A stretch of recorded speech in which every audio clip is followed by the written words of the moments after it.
Who's in college for animation and constantly thinks about dropping out?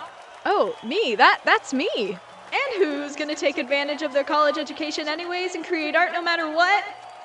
Me. Hello, I'm Joe. And art school has actually been going pretty well.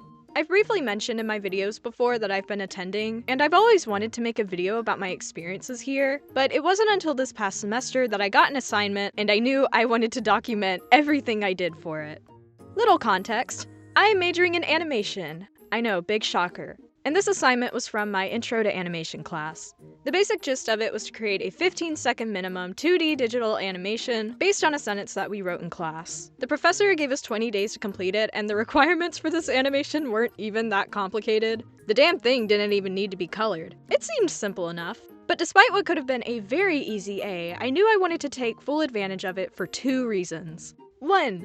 I've grown up watching animated things made by one person, whether it be short films, animated story times, or animation memes. Watching them have always been so inspiring, and I've always wanted to try my hand at making a short film, but I've never really had the guidance or opportunity to. Until now, that is. 2. This is quite literally the only opportunity I'll get to make anything fully 2D animated before my senior year. For school, at least. The way my college's animation program is set up is that immediately after your sophomore year animation classes, you're thrown to the wolves of 3D Maya animation for your junior year. So I wanted to enjoy 2D while I still could. Whenever you hear the phrase learning animation, what comes to a lot of people's minds is probably learning the 12 principles, timing charts, 2s and 3s and 1s. But going into this project, I already knew all of that. What I wanted to learn and experience with this was not the very basics of animation itself, but learning the animation pipeline. Because my school doesn't really cover it until a bit later in the curriculum, and I want to see if I actually enjoy any of it. And while that phrase is probably familiar to a lot of you, I know there's a few people watching this going, the hell's a pipeline? And I'm so glad you asked. For the rest of this video, it's going to be important for you to know the animation pipeline, so here's a brief explanation of what I'm trying to teach myself, using Steven Universe as visual examples. The animation pipeline is just the process of making an animated piece of media, from start to finish. And it's split into 3 stages: pre-production, production, and post-production. Pre-production is all the fun stuff, and it's the thing I'm most experienced with. It's where you design characters, do general visual development, write the script, make the storyboards. Basically, you do all the creative brainstorming and lay down the groundwork needed for the rest of the project. Production is production. It's where you animate. You take the storyboards, character designs, and everything that pre-production came up with, and you animate them. And you make music and backgrounds and sound effects. Post-production takes everything made in production and composites them, adds music and extra lighting effects, and ties every scene together with a nice little bow and makes it ready to be aired or sent to theaters or whatever happens after it's done.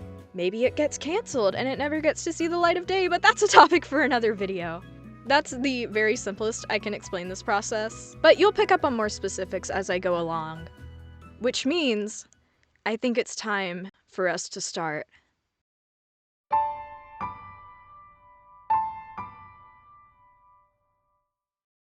I lost a lot of footage of my day 1 work, so y'all will be watching speed paints of a later step in the process for now. Sorry for the inconvenience, Procreate just decided to hate me. Day 1 was the day I was assigned this project, and it was also the only day I was giving myself to do pre-production work.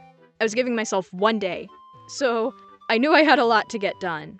Before I could even start thinking about the characters and the story and the visual elements though, I had to get my sentence to base my animation off of. And the way our teacher made us make our sentence was a little convoluted. I'm gonna try and explain it as quickly as I can, but essentially, the teacher split the class up into groups of 3, and every person in the group wrote 1 section of a sentence at a time. So he would set a timer for us to write the first few words, then we'd hand our poem to the next person, he'd set a timer for the next few words, then we'd hand it to the next person, yada yada yada until everyone's sentence got back to its original owner. Basically, the quality and the contents of your sentence were completely up to the mercy of the people in your group. I had heard from the class before mine that some people were assigned with others they didn't know, and they got some pretty crappy animation prompts as a result, and I was really worried that would happen to me. But luckily, the 2 people I was assigned to happened to be really good friends of mine, so I asked them to 1, please don't add anything gruesome or gross, and 2, try to keep it vague. And thankfully they did. Thank you, Ash and Gray. I was actually really happy with the sentence I got. The sentence I was assigned to animate reads as follows. A woman stares longingly at a mountain, with multicolor lights shining. She then flies away, never to be seen again. Oh yeah, I can work with this. Literally, I read it and I immediately had an idea. The vision I had was of a scene with two young characters parting ways for an indefinite amount of time. It would be bittersweet, tender, and slow. My main two inspirations for writing this prompt script were going to be Studio Ghibli and also Severance. Studio Ghibli because I've always loved the aesthetic and the warm feelings that the movies give me. I feel it's always been an obvious inspiration in my work.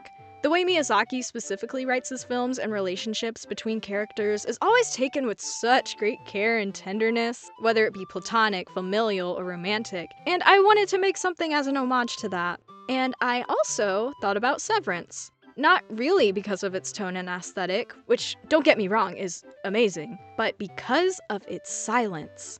I freaking love the way Severance Season 1 is just not afraid to be quiet. It's not afraid to give us a scene of two characters just sitting there and staring at each other and making it work.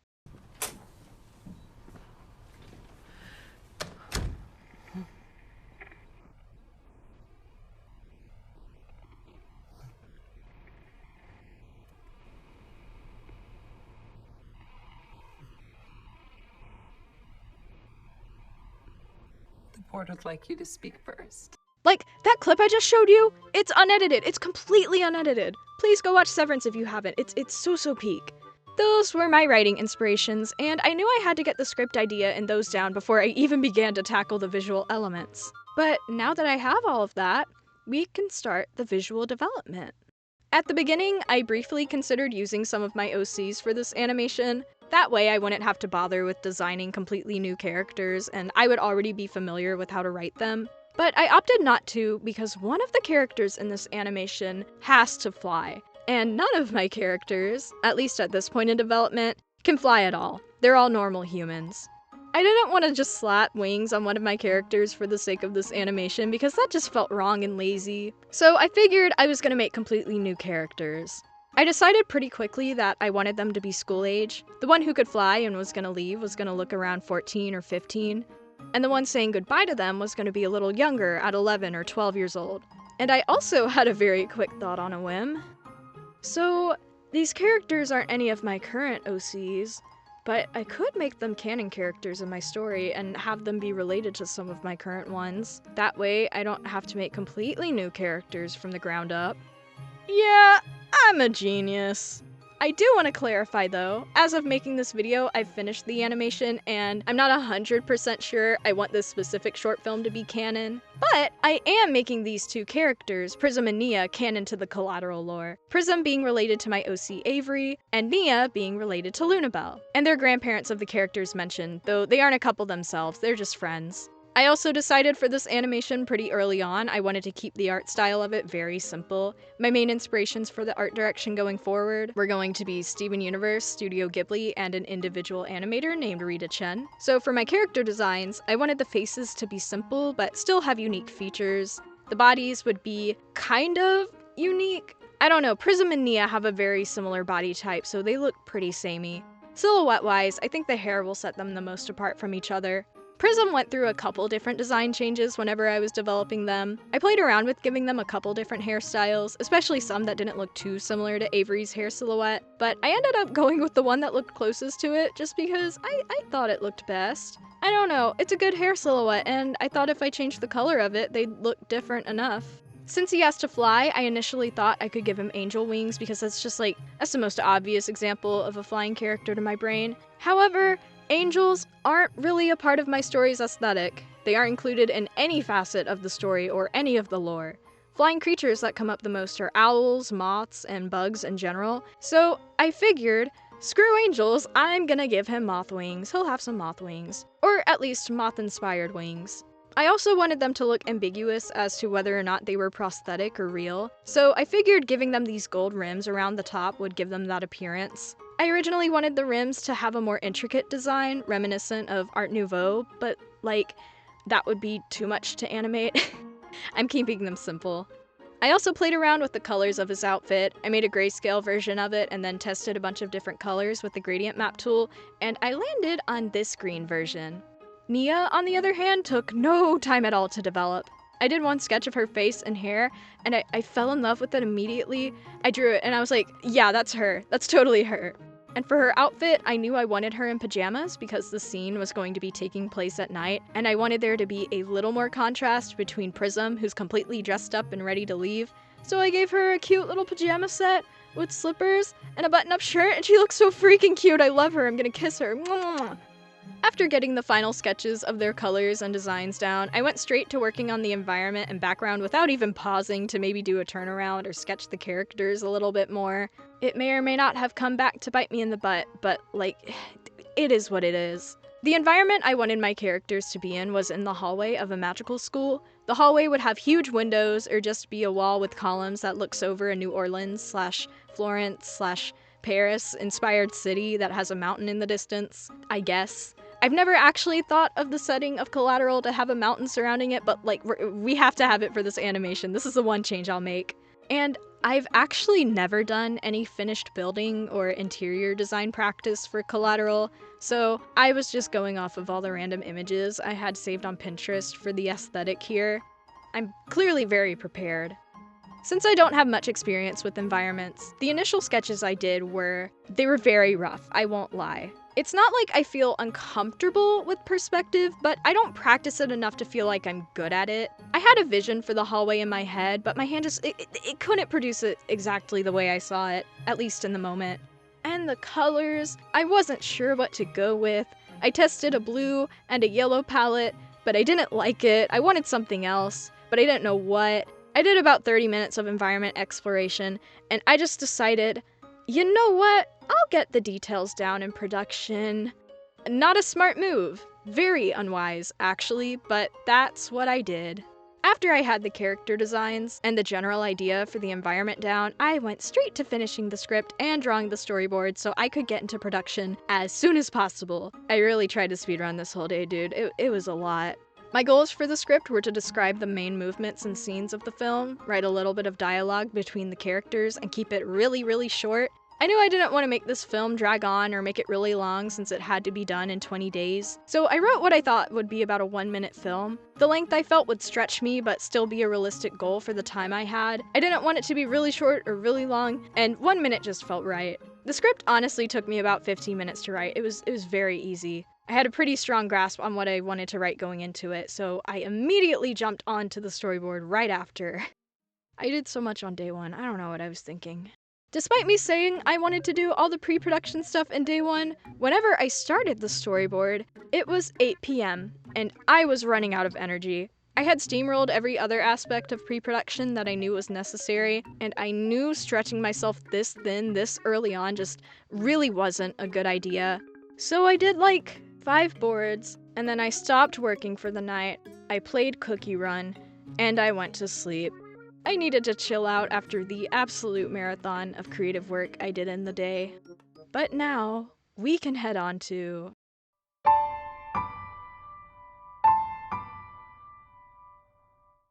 Since storyboarding was still in the pre-production phase, I woke up on day 2 and I was already behind in the mental schedule that I had made for myself. So I was very adamant and serious about getting it done.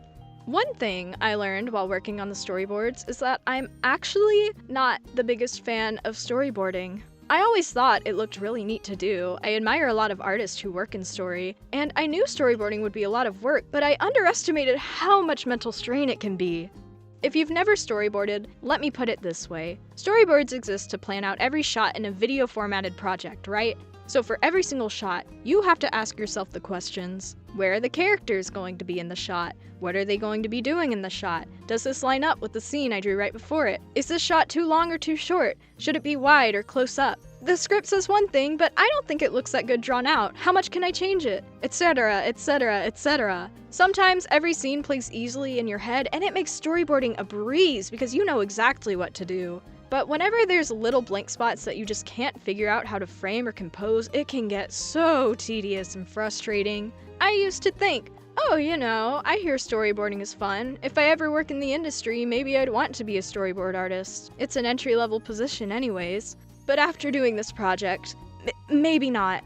I've learned I have to have a lot of willpower and vision to get an animatic done. If there's even one shot that I'm not completely sure what to do with, I'll probably lose motivation and stop working on it. But this project was for school, and the animatic was a separate grade from the finished animation. So I knew even if I was having trouble, I had to get it done. My brain was just prepared to BS whatever I needed to, and surprisingly, I ended up really happy with how it came out. Is it a good storyboard, like drawing-wise?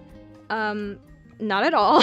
But I was still proud of how I composed the shots and how nicely everything flowed together, even if it looked a little rushed or incomplete. I feel like composition isn't usually my strong suit, so just the fact that I was happy in general seemed like a good sign to me. It seemed, at this point, that all my struggles with storyboarding were worth it, and I was very glad that step was over. But it also meant I had to start production.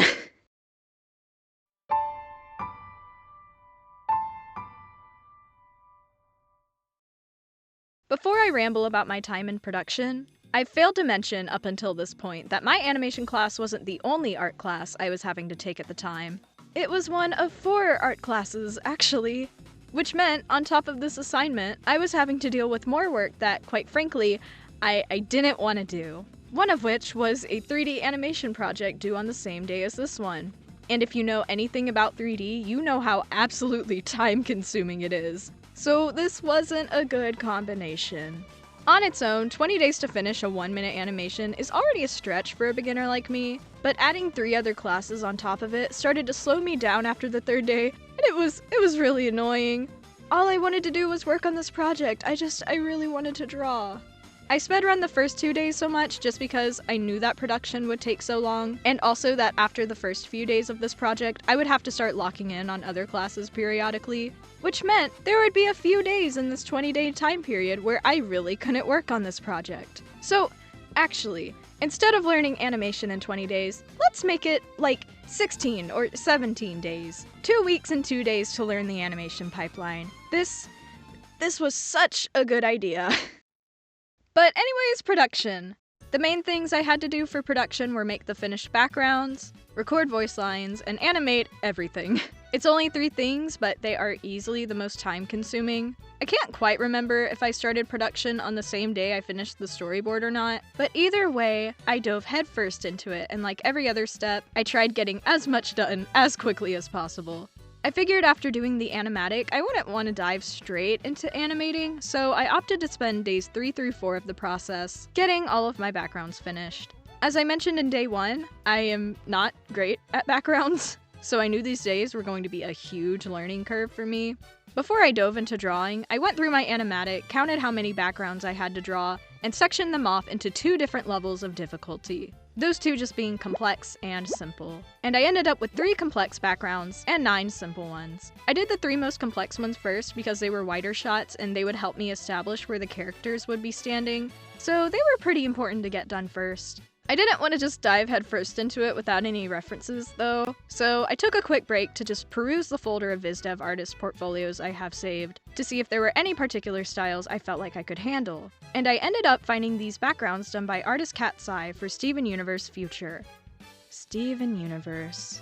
That feels so obvious. If you're unfamiliar with the way Steven Universe backgrounds look, just know they're absolutely gorgeous. Their colors are so vibrant, but the shading isn't super realistic. It's very stylized, very cartoony. So for someone like me, who isn't well versed in background art, Steven Universe was like the perfect reference for me to use. Like, look at them! They're so simple, but they're so pretty.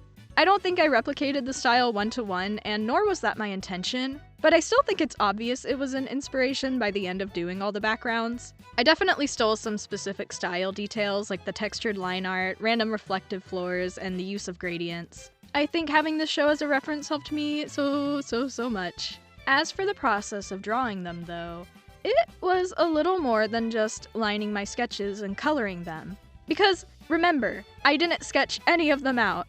I got the general idea down in VisDev and in my storyboards, but beyond that, I was on my own for finishing them. All the details and the decorations and the colors had to be decided, like, right now during production.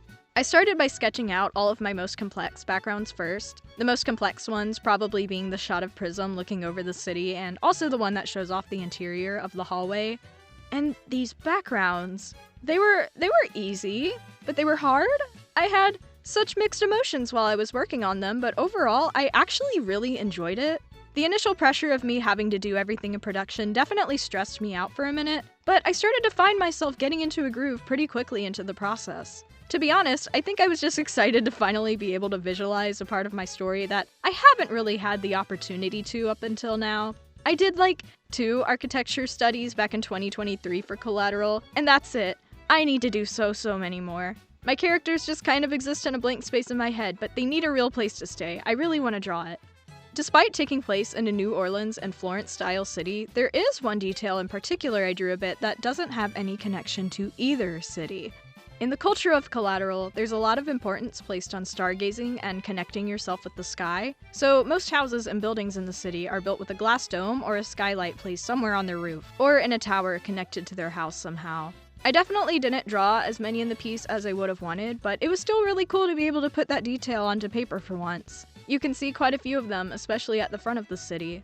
For the most complex interior shots, I still wasn't sure what exact colors I wanted to use, but I've always envisioned the more ornate buildings in Collateral having gold accents and white flooring, so at the very least, I used those 2.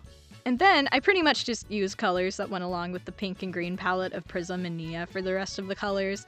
I was just trying to go for like an overall Luna Moth color palette, kind of. And after I had these 2 done, and the layout of my characters down on paper, it was very easy for me to finish the rest of them. I had my occasional troubles, and I had to come back every now and then during the animation portion to just adjust some things, but for the most part, all these backgrounds were done by the morning of the 4th day. I don't think my backgrounds are perfect by any means. In fact, there are a lot of flaws with all of them, but despite that, this is my first freaking time drawing any background in forever. So the fact that I was able to do this much and in such a short amount of time makes me very happy. It made my little artist heart proud of myself, I'm not gonna lie. It kind of made me wish I could just pause for a minute and do more things with backgrounds, but we don't have time for that because we have to start animating.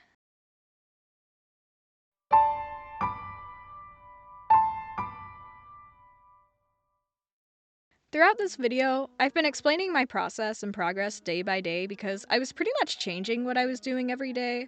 But for the animation phase, that's not happening. For days 4 through 19, I was literally just animating for this project. That was all I was doing. This whole 2-week span was a blur.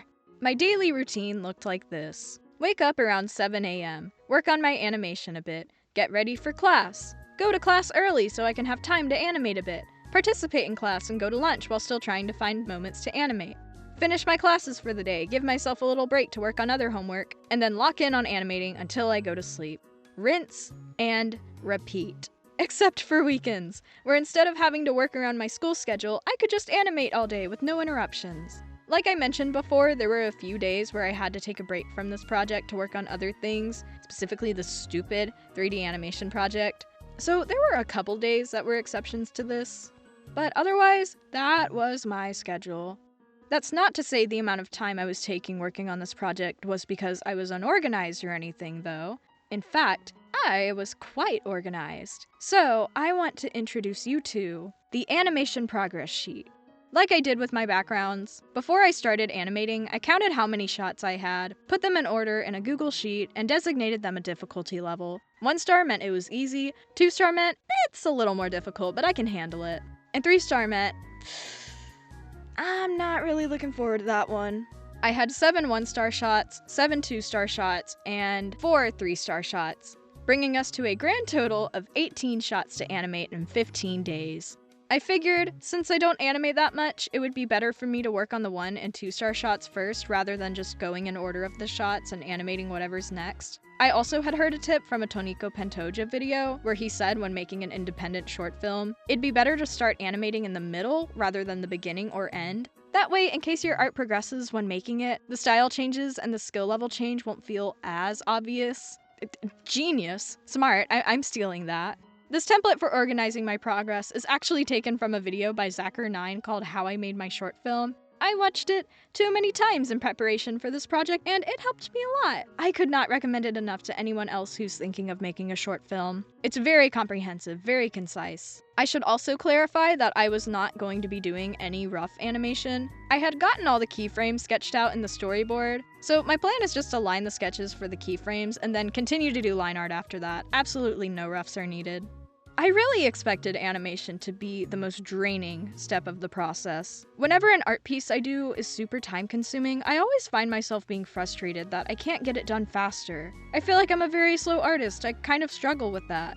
And you would think that feeling would be amplified with how absolutely time-consuming animation is. I thought after animating the first 2 shots, I would be so tired and regret the fact that I even chose to do this. But instead, I found myself falling head over heels for animation. I animated my first scene on day 4, and I was like, huh, that wasn't as bad as I was expecting. And then I moved on to the next one, and I got done with it the next day.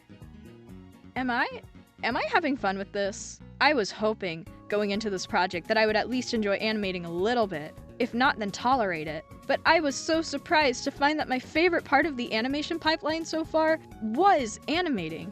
I was having a blast with this part, and that's not to say I didn't enjoy working on the rest of the process. It's all been fun. This has been a great learning experience. But animating was by far the most satisfying part to me. Drawing the individual frames, making the movements you see in your head, getting to see your precious characters move and come to life is a feeling that is absolutely unmatched to anything else. I was already in love with animation before this project, but now I am married to it. I am never ever leaving its side. I need to animate more. I need to animate so much more. My plan of starting off easy, working my way to the hard scenes, and bouncing around shots in the film also worked out really well. I feel like it was a great way to prevent burnout because the progress I was making on my film at first felt really quick. I was doing a lot at once. For days 4 through 17, I was just breezing through this process. But then we got to days 18 and 19. At this point, I was ignoring a lot of schoolwork to work on this project. Too much for me to be comfortable with. So in the last 2 days before it was due, I decided, okay, I need to take a quick 1-day break from this animation to finish some things I have going on for other classes. It should be okay though, because I only have 2 more scenes to animate, and they shouldn't take me that long. One took me that long. The first one I had to do was shot 16, of Nia staring out the window as Prism leaves. It's simple. It's really simple. That one was absolutely no trouble. Thank you, my baby girl, for making my life easy. But you, Prism! The other one was shot 14, and in the storyboard, Prism goes from holding his hand on Nia's face while crouching down to standing up and turning around. Easy movement, right? The character's not moving around that much. Except, the camera is looking at the scene from a lower vantage point, and I am not great at drawing people in weird perspective. And as I was doing the line art for these poses, I was struggling so much. I said I wanted to marry animation, but at this point, I needed a little space. I've been working for 18 days straight on this with no breaks. It's been rough. And with that, I made the tough decision to only make the keyframes for this shot. No! I know. Believe me, guys, I didn't want to, but it was to save my sanity. And save my sanity it did. I woke up day 20 feeling accomplished and ready for this project to be turned in. The only things I had left to do were to composite all the shots and edit everything together, meaning we are now in post-production. And this was so easy. I did all of my compositing and editing in After Effects. I wasn't using any lighting effects or really doing anything beyond adding the animation to the backgrounds, so every scene was very seamlessly put together. The only one I really struggled with was shot 9 because it had some lip syncing that didn't exactly line up like I thought it would, so I had to mess with it a bit, but otherwise it was fine. I don't know, I don't have much to say about compositing, it was pretty easy. I also just like video editing in general, so this part was fun as well. It was a good relaxing time. As for sound, the only 2 things I added were the voice lines and also some music in the background. I ended up recruiting my partner to be the voice for Prism, and I decided I was just gonna voice Nia. I didn't have the time to find anyone else to voice for this project, and to be honest, I didn't even know where to begin with recruiting people. For music, I ended up finding this piano cover of a song from Howl's Moving Castle, and it just fit so well. so I used it. I absolutely adore Ghibli music. Joe Hisaishi is my goat. And with the sound and compositing done, all I had to do was export and turn in the video. And I did. And it was over. I felt a weight lift off of my shoulders. I was overcome with a feeling of accomplishment. This 20-day process of making a 1-minute animation had finally come to an end. And I was really happy with the final product. So, what did I learn? Well, I learned I'm not a huge fan of storyboarding. I learned animation takes so much time, but I really enjoy it. And I learned, for the first time in forever, I love creating. Not to be super corny, but ever since making this project, I have been so productive as an artist. In fact, if it wasn't for making the short film, I would not be making YouTube videos again, I can guarantee it. I think it's unrealistic for me to say everyone should try to make a short film and spend 20 days straight working on an animated project, but if you've always wanted to try it, just know it's absolutely possible. I'll be linking videos and resources I used in the description for anyone who wants to try their hand at making one in case this made anyone interested, or if you're just looking for more short film production content to enjoy. Joe, you rambled about this film for half an hour, where can I watch it? Okay, so I would play the final product in this video, but the Ghibli music I used in it is copyrighted. So a link to it is in the pinned comments section and in the description for you to go watch. At least at the time of this video's release, it's going to be unlisted. I'm not comfortable enough for it to be posted publicly yet, but it's there if you want to watch it, and I hope you do. And this video couldn't have been made possible without my lovely patrons. My current tiers are $2 a month, $5 a month, and $10 a month, respectively. With the membership, you'll gain early access to all the art I post online, sketchbook and video sneak peeks, as well as things I won't post anywhere else. And the $10 tier gets your name read at the end of my videos like this: Josh, Stir, Cookie Cutter, Astrid, Marina Naumenko. Hi, $10 patrons, thank you so much for supporting my cookie run gambling addiction. /J. The link to my Patreon is in the description for anyone who's interested. And for those of you who made it this far in the video, I have a little secret for you guys. I'm very excited to announce that I will be hosting a multi-animator project soon. I've been planning it since November. I've been wanting to host one for so long, and it's happening, it's gonna happen. Anyways, thanks for watching, and I'll see y'all in the next one.